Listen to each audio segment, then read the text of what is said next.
welcome to another episode of the Wrap Up, where Raptors basketball is back and we're all very excited about it. I'm Oren. I'm here with Zarar, the first wrap up of the season. We're very excited to bring this show to you guys all season. But yeah, Zarar, how's it going, man? All right, man. I'm just posting this thing on Twitter. I think it'll work. But yeah, just preseason, man. It's working stuff out for the site. Just like the Raptors at preseason, so do we here. So just cleaning up some loose ends. How old were you when you stopped taking stuff away from preseason games? Oh man, I remember like going into preseason being super excited because it was the first basketball you saw after like a few months. Yeah, And so you were like pumped just to see Raptors basketball. I think that was the same in this game. Like for the first 5 minutes, I was like, yeah. oh, wow, like we're back. Like, you see Precious, like laying the ball in the fast break. You see Siakam like throwing one down, Scotty trying post up books. So I was like, there's a feeling of like, yes, we're back.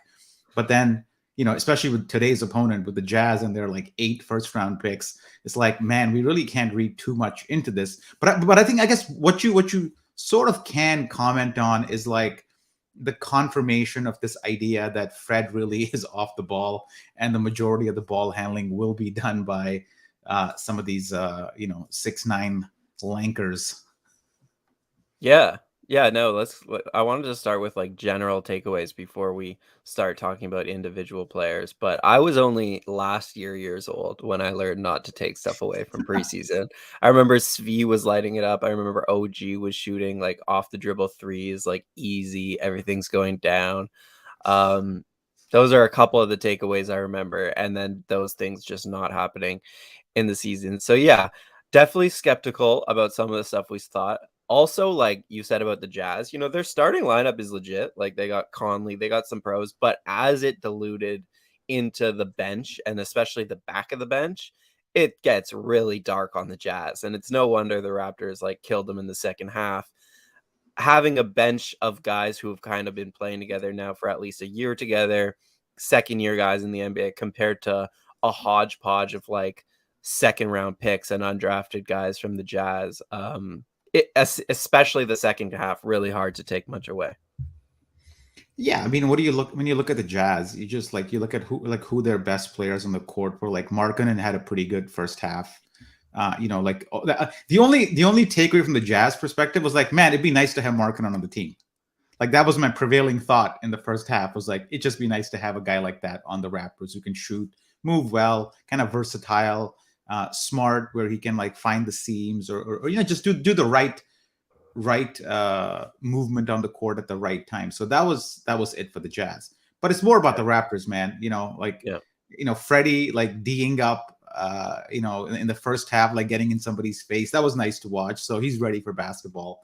Those are the moments that kind of stuck out. But by and large, for me, the main takeaway was just how sort of it's hard to say committed in the preseason game, but how dedicated the Raptors were to really playing Fred off the ball and trying Scotty, Pascal, OG, trying to run the play. And then we saw Flynn a little bit later, and you immediately saw the offense kind of dry up with him on the court. Not to rip on Flynn too much, but the people he's playing with are not exactly conducive to, they're not great 3-point shooters, they're not great floor spacers. So he's sort of left to create with like Banton and Kem on the court, which is not fair to him. But that's the cards he's dealt with right now. He's got to find his way, despite the players that he's matched up with. You're not always going to have the best players on the court with you. So Flynn has to find his living while playing with guys who aren't that great, and that's just the life of a backup.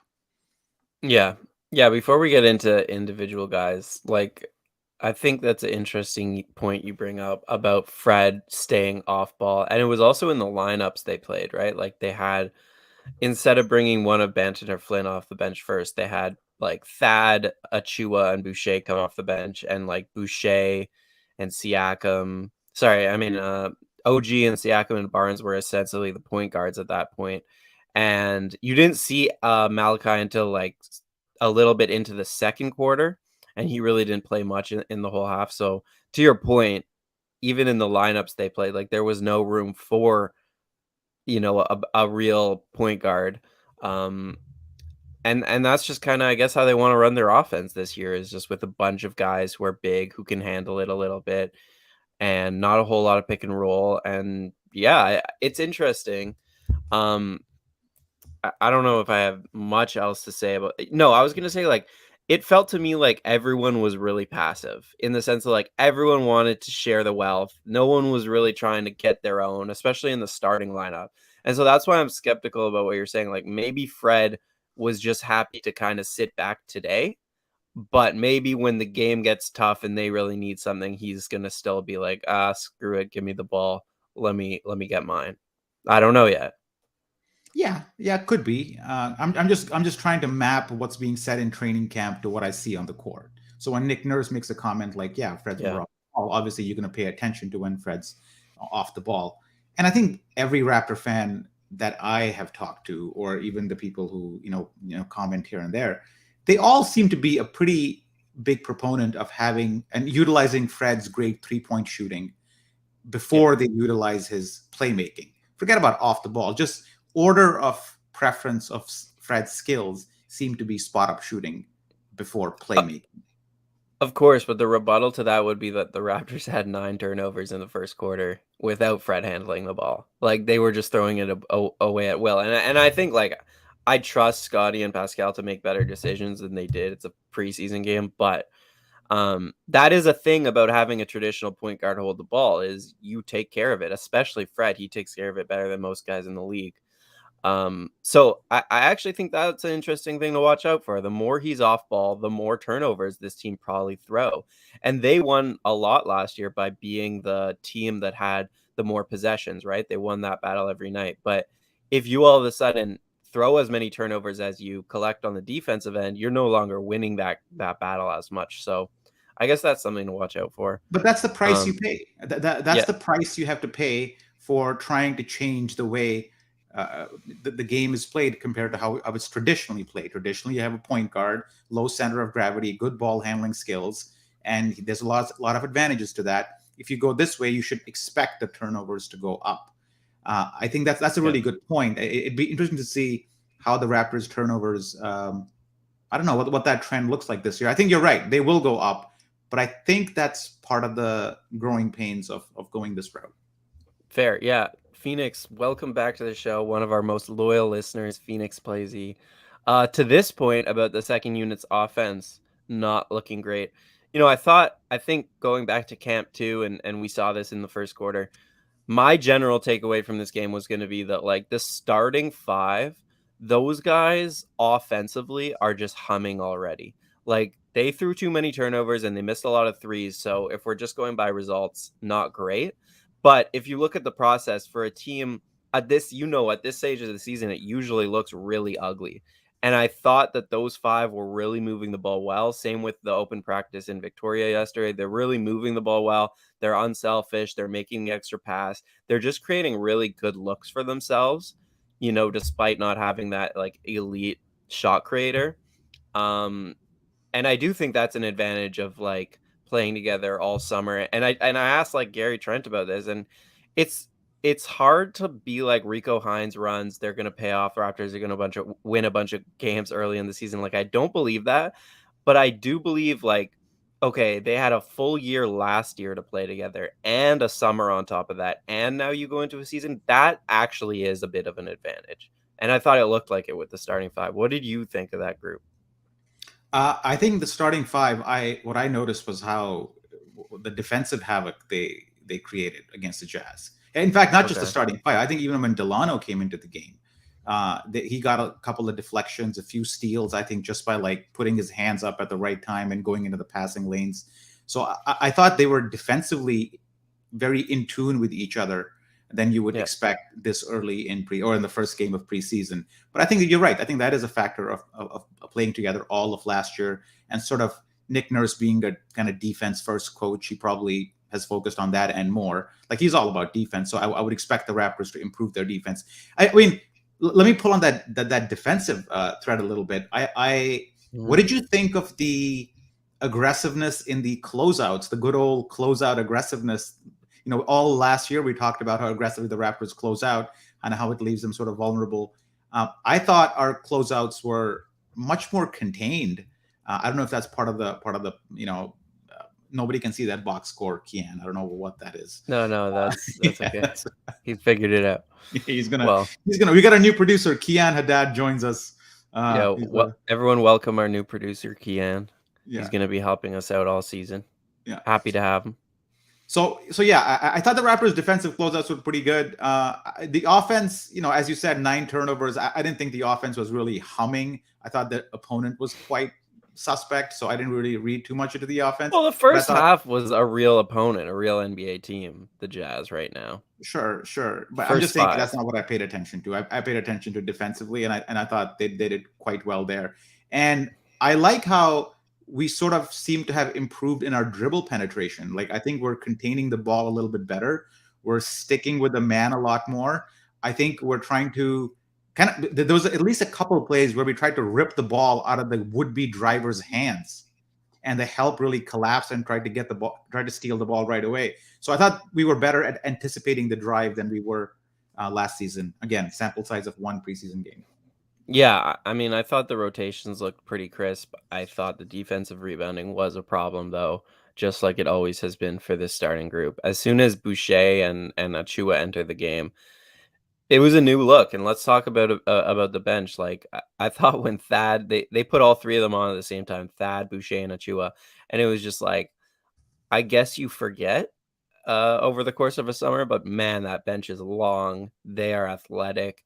They change the speed of the game in a lot of ways, especially when Achua is taking the ball coast to coast like he kind of did in this game. I guess, like, yeah, who among, I think we talked about the starting 5, but who among the bench or the camp battle guys, like, who stood out to you? I don't know about camp battle. I thought Josh Jackson came off the bench and had a good account of himself. Yeah. So that was positive to see. I'm gonna go. I don't care about the bench battle guys really, honestly, too much. But what I did like about was Scotty Barnes. Can we talk about Scotty Barnes a little bit?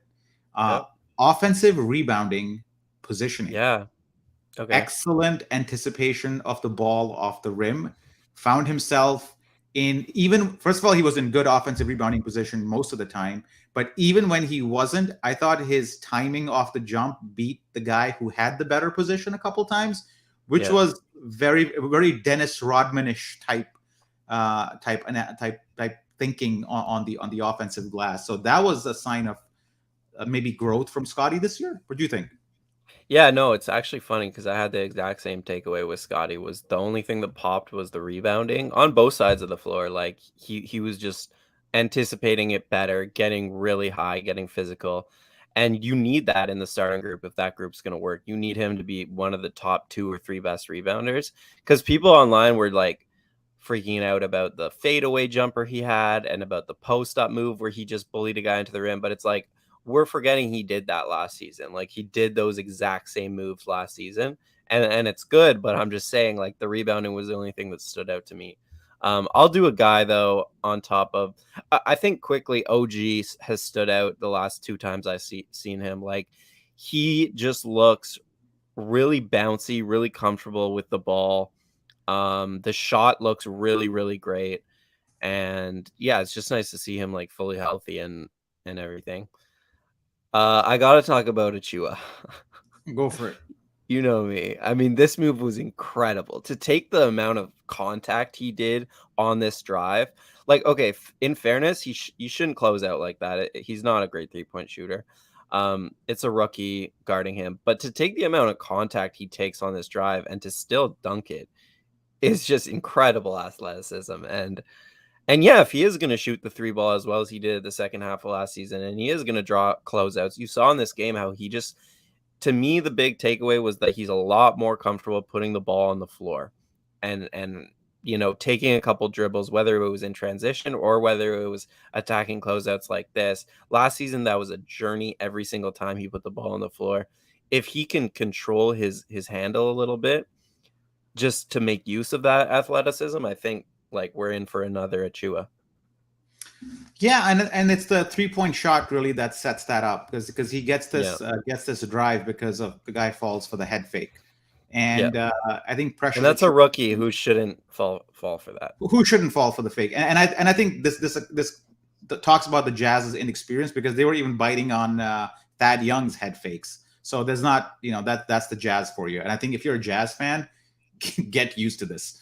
Um, but yeah, for Precious, I think it really depends on how well whether his 3-point shooting from the latter half of last season is progresses over into this season, because I think last year he shot a fairly high percentage from three in the second half, but I think it was only on maybe 2-3 through field goal attempts a game. So he only shot 2 threes and he made one of them or close to one Yeah. of them. So it'll be interesting to see whether his 3-point percentage translates to a higher attempt count. So if he shoots like 4 a game, is that going to translate? And I think if it does, then you'll see Yeah. more of the play that you just saw. If it doesn't, you'll see more experienced defenders not really biting for that, and then he'll have to find his way again. Yeah, I guess even if the three-point shooting doesn't come along, I was really happy with what I saw in transition from Precious as well. Like, I pointed this out on Twitter, but it was just funny. Juancho Hernangomez came down with a rebound and looks around for, like, a guard to take it up the court, and he sees Precious, and he's just like, "Oh, yeah, no problem. I guess in Nick Nurse's system, this is one of the guys who's allowed to take it up the court." He gives it to Precious, and Precious draws, like, a foul on the other end. Yeah. Okay, I'll go back to you. Anyone else stand out? Maybe a bench guy you want to talk about?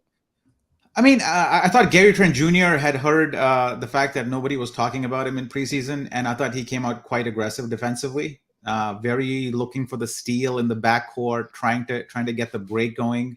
I think he senses that his spot is maybe up for grabs, and he wants to hang on to it. And I think he knows that the way to do that is to, number one, make his shots, and number two, don't let somebody be a better defender than you on the team. So he's taken the second point to heart, and I thought he was quite aggressive in the passing lanes for a Yeah. preseason game, and that has the potential to bite us. It's not going to do that against the Jazz, but it will against better teams, because he's not going to get the steal more often than not. And a couple times he went for the steal, didn't get it, and then it was a bit of a 4-on-5 on the other half, and the Jazz weren't able to capitalize.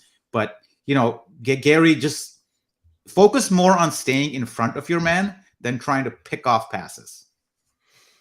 Yeah, I guess like he clearly has the freedom to do that, so I'm not that mad.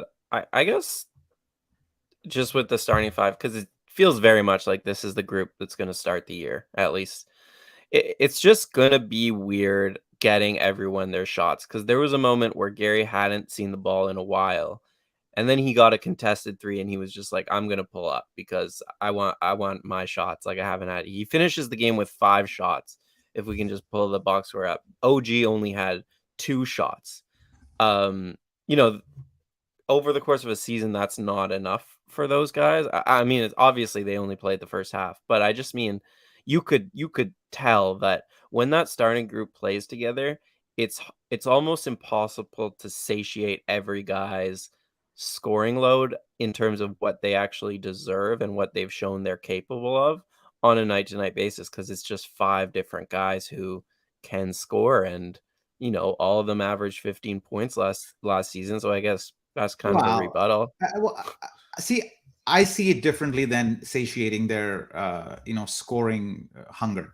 I think the guy that definitely needs touches and should be taking more shots is Siakam. Yeah. And next up is Barnes. Those are two guys that, if of the starting five, if those two aren't getting their shots, you're wondering what the offense is doing. And Nick Nurse, maybe a couple of eyebrows will be raised at him if those two aren't getting the shots that we all think they deserve. The other I three, don't Trent, think Barnes is going to get as many shots as people think. well, he should, is what I'm saying. Okay. I'm saying he should be getting more shots. Um, Uh, yeah. listen, I'm not projecting Barnes as a guy who's gonna the savior or whatever. I'm just saying in another development year, pretty much, he's a guy that should be getting more shots up and getting more shots in different positions on the court. So, but let me get back to the Yeah. point that you raised about is there a problem with feeding people? I don't think there is, because Siakam should get his, Barnes should get more than he got last year, and Trent Jr. should primarily be a spot up shooter first. He should be spreading the floor waiting for Barnes and Siakam to drive and kick the ball out to him. That should be his primary means of scoring. If we see Gary Trent Jr. go into like hero mode, that's not good. Like if he's taking shots because he only took one shot in the quarter and he feels he's owed two more and he'll go rogue, that's not Raptors basketball. Okay. Then Yeah, it's not. OG, and then there's OG, and a similar comment can be applied to OG, maybe Yeah. less so. And Fred is interesting.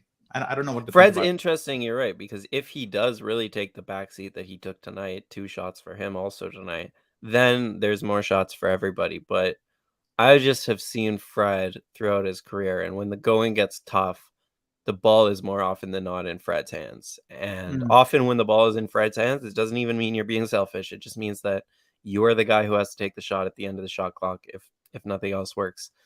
Um, yeah, that's why I kinda think Gary should just be on the bench. It's not because necessarily like Achua's not a better player than him, and so on talent alone, I get it, but it's just to spread stuff out a little bit better, and just I thought guys were a little passive today because there's so many guys who can shoot, and yeah, like Achua I mean, Trent did take that 3 after not seeing the ball for a while, and I think he's gonna do that. I think OG's gonna do that, and, like, where I disagree with you is that I think they have earned the right to take shots like that. Like Trent is pretty good in isolations if you look at the numbers. Um, OG obviously can do a lot of different things, and so it's hard to sacrifice, but at the same time, like championship teams, guys have to sacrifice. The problem I think is that these guys are so young that asking them to sacrifice, they're not at the stage of the career yet where it's like, okay, I've been the number one option. I'm ready to just sacrifice for the greater good, you know? I don't see it as sacrifice. To be honest. I mean, other than OG maybe, who's sort of in the You don't young think and Trent wants the ball in his hands, okay, not fine. just spotting up? Right, right. But it doesn't matter what Trent wants. Trent is a piece on this team, so he has to learn to adjust. I mean, he got his contract. He has the security of that, so he should just kind of follow team ball. I would see Yeah. more if OG maybe is more ball thirsty than Trent. That would make more sense to me because he's kind of fighting for his next maybe big deal, and Trent Well, just got his. Yeah. Trent's actually coming up this offseason. Is He's he a coming free up this? agent. Is it already been 3 years? Well, it's a 2+1, and it's a player option this summer, which he probably will decline for bigger money. Oh my god. Okay. And OG's the summer after that. So Okay. yeah. Okay, Um, fine. Okay, I stand corrected on that one. So, but my opinion doesn't really change. Trent has to be a role player on this team, and if he's taking one-on-one shots out of the blue, that's not good for us. But what do you think of this idea that you brought up? That the Raptors play this Fred off the ball for the most part for most of the game because that's their sort of maybe new approach to point guard play. Alvin Williams made the point on the broadcast today, and that's what our kind of default setup is. But then when the going goes tough, when it's crunch time or whatever, we're like, okay, forget about all that 6'9" point guard stuff. Let's give the ball to Fred. That's our offense now. Do you think that's what do you think of that approach? I don't think it'll be like give the ball to Fred, that's our offense, but I do think it'll be like let's slow the game down, put it in Fred's hands to run the Mm, sets that they want to run and get it to more often than not Siakam where he needs the ball. So in that sense, I'm okay with it. Like offense always changes in the last 5 minutes of games yeah, across the NBA. So yeah, I'm fine with like having it in trustworthy hands, and he's probably going to make the right decision more often than not. Um, yeah, there is a downside to that, which is that at the end of the shot clock, if a guy has to host it up, you'd probably rather Barnes or Siakam have the ball, or even OG. But in this situation, it is Fred. Um, but at the end of the game, I am okay with that because you're taking care of the ball. You can't afford turnovers at that point in the game. So yeah, I guess I'm okay with it. yeah, and also you made a point about we're talking about the starting five here, and it's so matchup dependent. If we were playing Philly, I highly doubt maybe you'd see this starting five. Maybe you'd see Precious, start in that game. So we should always look at the starting five with a grain of salt. Honestly, it's so matchup dependent, and given how fluid the Raptors are, I would imagine their starting lineup should also be a little bit more fluid than just this is our starting five. Yeah, I think what Nick is trying to do is give these guys so many reps together that over the course of time, they just look really good together, even though they have these major flaws in terms of the starting five. And so, yeah, I think we'll see if that becomes true. Because I think there's some real weight in not being like he's always been a little bit too mad scientist for me when it comes to his matchups and his bench stuff because guys don't get familiar playing with lineups that they're going to play with and then you lose chemistry and you lose knowing where guys are. So I think at least with the starting five that is one benefit. Um Before we get out of here, I want to talk about Delano. How do I get rid of this? Okay, here. Yeah, I want to talk about Delano because I mean actually like I should be fair to Malachi. You were pretty mean to him early on. I thought he was good too, I wasn't mean and to I thought him. Delano was good. Well, you said the offense stunk up when he came in the game. Um, I thought they both looked really good. Like, we're it is game one of preseason, and I don't want to overreact to the Raptors having solved their point backup point guard issues. They No, definitely haven't. no. Um, but hey, if we're overreacting to preseason games, my overreaction would be that both of them looked ahead of where they were last year. Delano, I mean, Malachi looks clearly stronger in his upper body, and Delano was really good in transition, and that tells me that he's a little more comfortable handling the ball. So, yeah, I don't know. Do you have anything to say on those two? I mean, I think the Raptors have solved their backup point guard problems as long as they played the Jazz 82 times a year. I think that's the extent of that analysis. Um, Yeah, no, they haven't you're right. solved it, and I was thinking about how to solve it. And Yeah. whenever you have Malachi on the floor, and you have Kem Birch also on the floor coming off the bench, you sort of have to make do with the assets that you have on the court. And obviously, you can't play the same style that you played with the starting five with the bench just because the personnel are different. So Hmm. I'm going to go back to last year and go, will we have some sort of a pick and roll game where Malachi Flynn, Kem Birch, or insert your other big man, Koloko maybe, uh, can can get comfortable with the pick and roll. The reason I'm bringing the pick and roll up is because it's a play that is gets everybody comfortable really quickly, especially new guys like Koloko. Like he's used to that play from since he started playing basketball. Everybody knows it, and it's almost like the anchor on which the rest of the offense can be built. Especially like if you're new to the team, you're new to the offense. There's this like one constant, the pick and roll, the pick and pop, which you can just go to get comfortable, to get set up. The Raptors don't have that. And I feel we have to develop that somehow with Malachi Flynn or Banton as a from the bench. And I didn't see much of that today, but I hope that that develops because I think it's not like we're going to run pick and roll every time, but it serves as a bedrock on which you can build other things. Yeah, I think, well, to the point, like Koloko came in the game with Malachi. Look And good. so that's a matchup right there that you like to see in the pick and roll. The problem, I think, is though that like to make the pick and roll work, you need pretty specific lineups, and the Raptors just don't have spacing to make it work in big bulk. Like when they have those bench lineups, sure you have Flynn and Koloko, and those two seem to match up, but you also have like you know Delano Banton, not a shooter. You have whoever Thad Young, not a shooter. Like Chris Boucher, a so-so shooter. So I think that is the problem more than anything, and I think that's the reason that they don't want to run it too much, and they prefer to go to bully ball, matchup ball, stuff like that. But yeah, like I get it. That's gonna help Malachi, but we're also not gonna adjust the whole team's offense to make sure Malachi is comfortable. No, He's just and not I'm that saying big I of think a. you see Hernan Gomez today, and I think maybe this is different if Otto Porter Jr. was playing. He was out due to some quote unquote injury. Uh, I so think that's gonna be a long thing, by the way. I don't think he'll be ready for this season. say again. Hamstring injury for Otto Porter, guy with a lot of history of injuries, team that really babies their injury and like to be safe. I don't think he's going to be ready for the season. Okay, let's just for a second assume he is, and Okay. assume that he's playing with Malachi Flynn, and assume that Hernan Gomez is not clanking every wide open three that he sees. Yeah.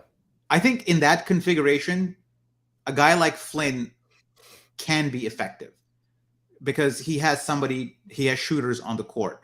When he played today, he didn't really have shooters on the court. So it's Yeah. very difficult to pass judgment on Flynn when he's playing with lineups that have no outside shooting. That's all Yeah. I'm saying. And I And I think, thought he made pretty good out of what he had tonight. He had a couple mid-range shots. He had a 3 coming off a screen, shot a 3 and made it. Like, I thought defensively, Malachi impressed me. Like, I thought that strength actually showed in his screen navigation. Like, he was going over every screen, but doing a really good job sticking to the hip of the ball handlers. And these are tough guards like Jordan Clarkson or Sexton, Mike Conley. These are NBA players. I thought he did a good job on defense.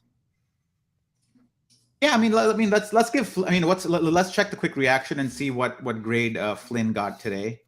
Looking at it now, I think Christian forgot about him. No, there he is. Yeah, B. He gets B. I'll read you the grade. Even the most hardcore of Flynn detractors are holding out hope that he can carry over some of that summertime magic into the regular season. His dribble and shot look good today, but I hope Nurse can put him in pick and roll scenarios more often over the next few games. He doesn't fit Vision 6'9, so we'll have to prove he can be excellent at controlling the offense. And I think that's the key word, controlling the offense. How well does he quarterback the offense? And that is an open question that he has to solve. I don't think we all know. So far, last year, the results were not amazing. And this year, he'll get another chance at it. yeah, Pretty yeah. fair assessment and quick reaction. Very sober analysis. If you haven't checked it out, check out the quick reaction on the site. It's pretty good.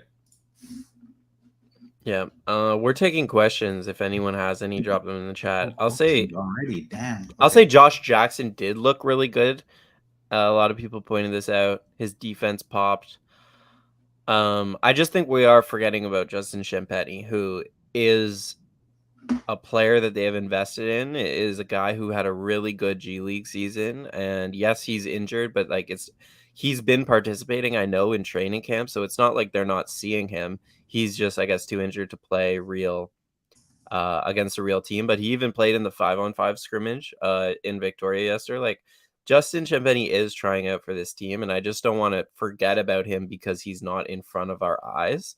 Because that's what it's going to come down to. If you're saying Josh Jackson should make the team, you're saying Champagny shouldn't, essentially. And I'm definitely not ready to go there yet based on like a game of Josh Jackson. I think Champagny's a really good player, fills a niche as a rebounder, really quickly developing a shot and younger. I still like him.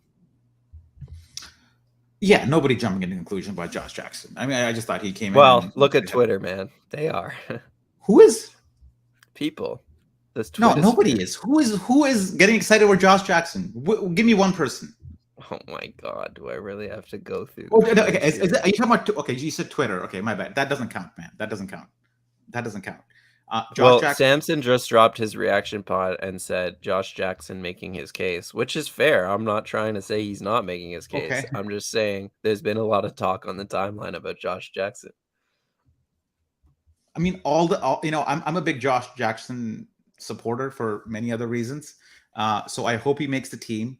I hope he hits a few threes. I hope he rejuvenates his career. And I'm just saying that in this one game he looked good. That's all. That's all there is.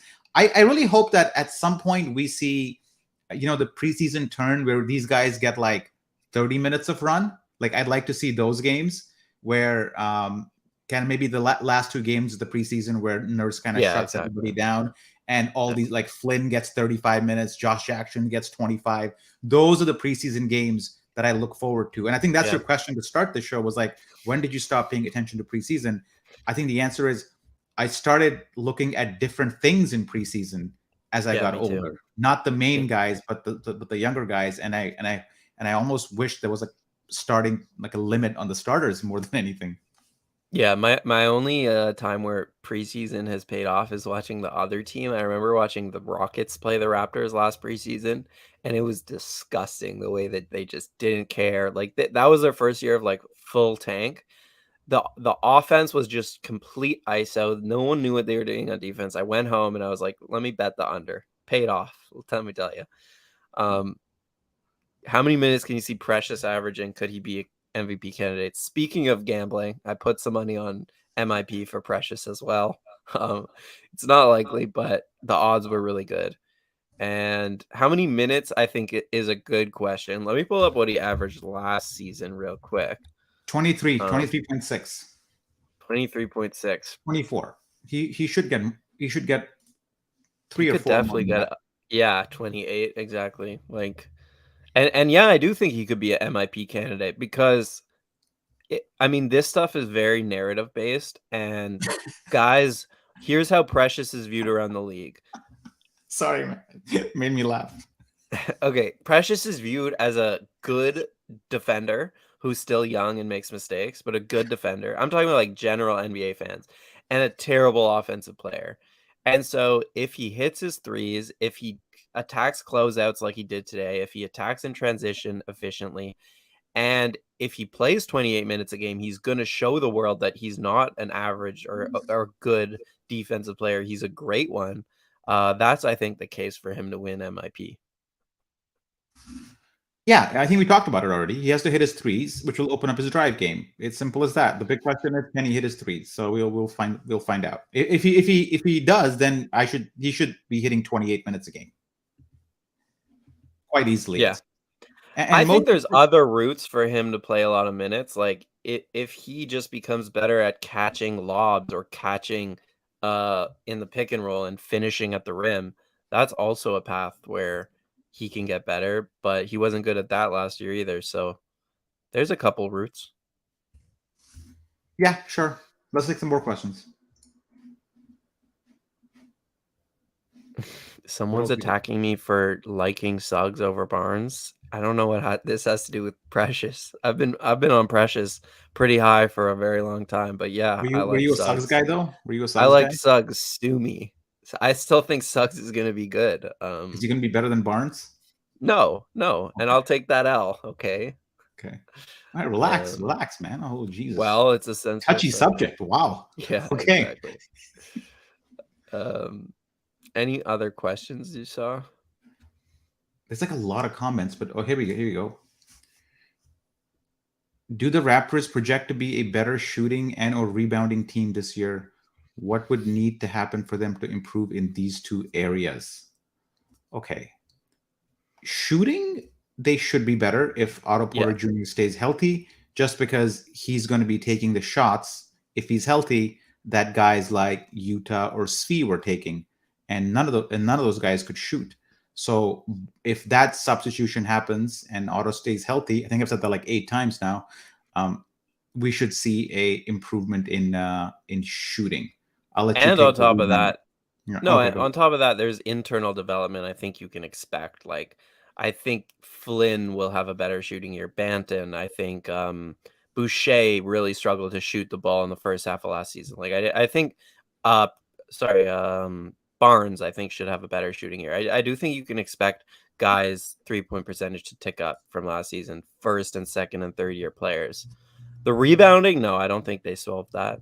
I don't know what would make people think they solved that. They haven't made any real additions in that regard. Like maybe minor around the edges, just from chemistry and learning where guys are and learning the schemes a little bit better and where the rebounds are going to leak out to. But in general, they still have the same issues.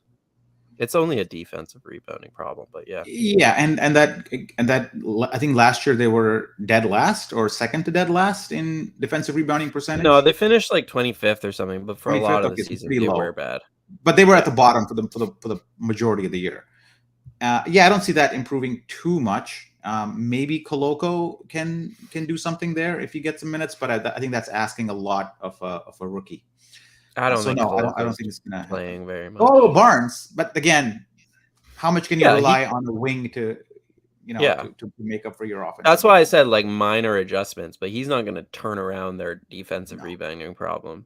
no, no. Um, Sometimes you can affect defensive rebounding not just by getting more big men, but having your guards do better box out, like getting their own man, like boxing their own man out at the yeah, perimeter. So that could be one way they could improve. They did get more experience at the wings with Otto Porter Jr. again, bringing that guy up too many times, I think. So that could have a factor. But to answer the question, I don't really see that improving substantially. Yeah. Here's a question: Yeah, sorry, I was just gonna pull it up. what does Koloko have to do to get 13 minutes a game? I'll let you handle this one, Oren. I don't see it like over the course of a season. I think he's gonna start in the 905. I think the answer would be just do his role really well, catch lobs, be good in the pick and roll, defensive rebound, and defend the rim at a high level. But even if he does all those things, he's still going to be super matchup dependent in terms of which guys are Nick Nurse playing him against, right? Like, because he is still going to be a flawed rookie in a lot of ways and easily targeted. So there's only going to be specific matchups where you want to drop big in there, you want to pick and roll big. So I just think 13 minutes, considering the depth on this team, like that's too much. I don't see it happening. Yeah, it's going to be tough. Other than maybe injuries or something. Uh, let's talk about who he might steal minutes away from. Like, who are the candidate Sure. guys he could steal minutes from? Kem, obviously, but Kem already is not being penciled in for 13 minutes a game, right? Like Kem's being penciled in for maybe the same thing. He's just above him on that hierarchy of matchup dependent Yeah, centers. Maybe he's going to play 10 minutes a game max. I don't yeah, even see that. yeah. Um, Maybe I'm just stretching here, right? Maybe you could see Boucher, him. Yeah, exactly. That's where I was going. Who had a decent game? Again, a very Boucher-like game, hitting the offensive glass. I think he hit a three, hit the backboard on one without hitting rim. So typical Chris Boucher. Par for the course for that guy. Um, Chris Boucher is not an amazing pick and roll player. Like he improved last year, but he's not fantastic at that. And Koloko is supposedly very good at that. At least he was in college. So if you had to put a gun to my head and said he's playing 13 minutes a game, how's it going to happen? I'd say maybe he does better than Chris Boucher. But then again, Chris Boucher has a better 3-point shot. And I think the Raptors value that more as well. So Koloko has his work cut out for him. 905 probably looks like a decent destination. yeah.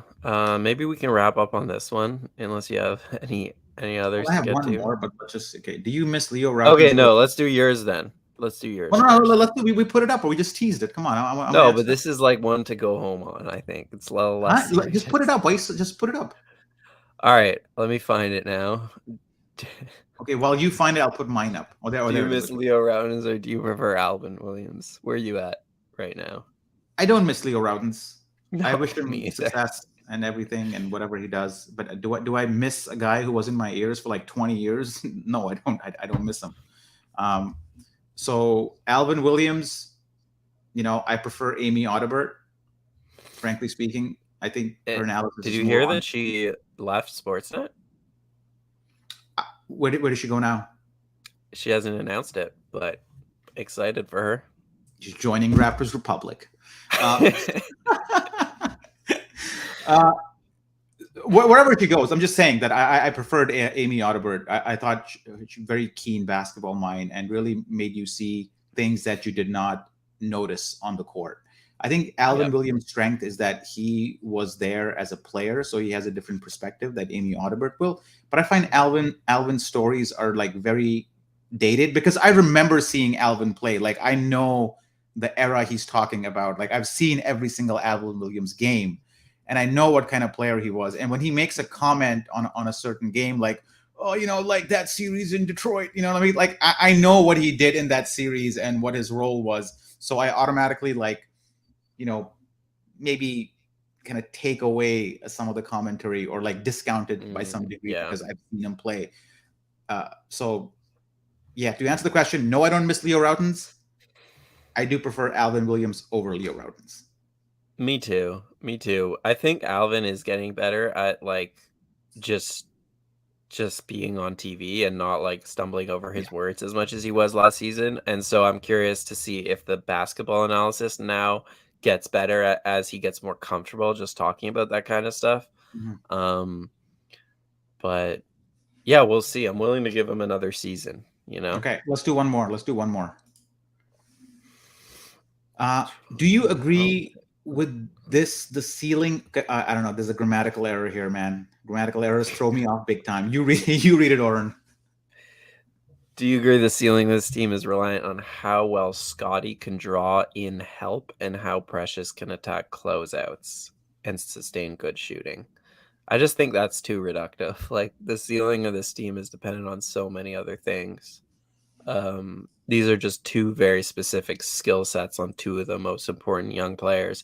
I think like Precious being able to defend fives might be more important skill than any of this. You know what I mean? Like just because that it doesn't exist on the roster and stuff like that. So Yeah. it's just too reductive of a question to really answer like do these two things and they're going to win a championship. Well, maybe he's referring to the ceiling of the team this year. Hmm. Long term, yes, maybe how well Scotty draws doubles will have a big impact on things because if he's not drawing doubles, then obviously that's a bit of an issue. I think long term, it probably does depend on how well Scotty does. Precious attacking closeouts. I don't, as I said earlier, I don't think attacking closeouts is the thing that you should look at. I think you should look at how well he shoots. If he shoots well, he will naturally attack closeouts. So look at the shooting volume more than anything. And this year, I don't think the Raptors ceiling depends on how well Scotty plays offensively. I think that's part of it, but it's not a huge part of it. It is much more how Siakam will grow as a playmaker and as a 3-point shooter, and as a clutch scorer and as a mid-range shooter. I think that is a far bigger factor than Scotty. Yeah, you could honestly argue that both of these players, their defensive jumps this season could be more important than their offensive jumps, which we don't think about it that way. But ultimately, the Raptors need to be an elite defensive team to have any chance. And those two had games last season, like every few games, where they just could not defend at a high enough level. And they were like really young. So that's fair. But I'm just saying, like, sometimes the things that you don't expect, we want to focus on the 3-point shooting and all that, but maybe like these two guys just got to get more steady defensively, and that could be enough. Okay, Anyways, I think 50 he's minutes got is, one more. is He's got one more. Let's oh just do it. man. Okay, let's Ooh, last haven't one. eaten dinner. Okay. Okay. Do you think Siakam can end up in the Paul George, Jason Tatum, Jimmy Butler tier by the end of next season? Next season. I guess, yeah, that's possible. Like, I wouldn't bet on it.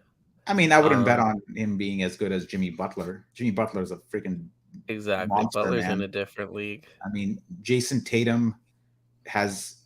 I don't know how this will go over, but I think Tatum Oh is god. a much better ball handler and has a better eye for the drive, and I think playmaking Yeah. as well. So that's going to be tough. Paul George, who No. cares? Yeah. Yeah, like it's possible 2 seasons from now. He has grown every season, but I also think like a guy like Siakam and Fred, like ultimately they are who they are at this point. They're gonna grow in small areas of their game, but I wouldn't expect these massive jumps in any area at this point just because you've seen a lot of Rico Hines footage. Anyways, that will do it for us. Yeah, let's it's 48 minutes.